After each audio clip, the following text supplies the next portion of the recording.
అట్ట చేయరా బాబు ఎందుకు తెలంగాణ మీ నాకు దగ్గర 69 సంవత్సరాలు వచ్చాయి 70 ఏళ్ళు వస్తాయి ఫిబ్రవరి వస్తాయి రేపటి తెలంగాణ మీది భవిష్యత్తు మీది యువకులు మీరు దీన్ని మీరు పాలించుకునేది మీరే నడిపించుకునేది మీరే నేను ఒక తొవ్వదారి చూపించి పోతాం ఎవరు బతకరు కదా 1000 ఏళ్ళు ఎవరు బతుకుతారు నాకు అర్థం కదా ఎంతసేపు పని చేస్తాం పానం వాడమని చెప్పి చేస్తాం జర కొంచెం కింది అయితే అయిపోయాయి ఉంటుందా గెలుచుడు ముఖ్యం కాదు గెలుచుడు గెలుతాము గాడుపులు ఏదోసారి ఎందుకు గెలిచినామని జనం అనుకోవాలి ఈ ఎమ్మెల్యే ఉన్నారంటారు మంత్రి కావాల్సిన రాబాయి పబ్లిక్ ఆ పేరు రావాలి ప్రజలకు ఆ సేవ జరగాలి అదే గొప్పతనం అటువంటి పని చేస్తేనే యాది ఉంటుంది ప్రజలు యాది పట్టుకుంటారు ఆ పదవి వచ్చిందని కూడా సార్థకమవుతుంది మీ అందరికీ మరొకసారి మనస్పూర్వకంగా స్వాగతం తెలియజేస్తూ నేను సెలవు తీసుకోవడం జై తెలంగాణ.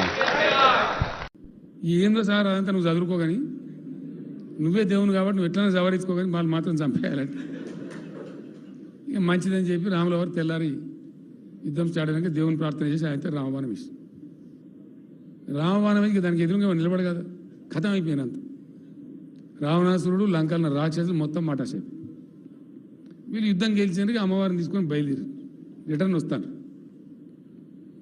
రిటర్న్ కొద్ది దూరం వచ్చి తోపండి వస్తుంటే ఈ సగం ఆయుష్తో చచ్చిపోయిన రాక్షసులనే కదా వాళ్ళు అడ్డం తిరిగి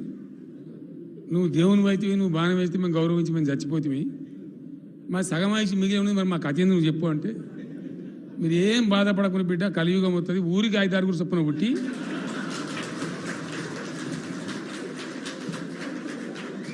మీరు ప్రజలను బీక్కొని తినండి అని వాళ్ళకి వరం దొరికింది అగో వీళ్ళు ఆ బాబతగాళ్ళు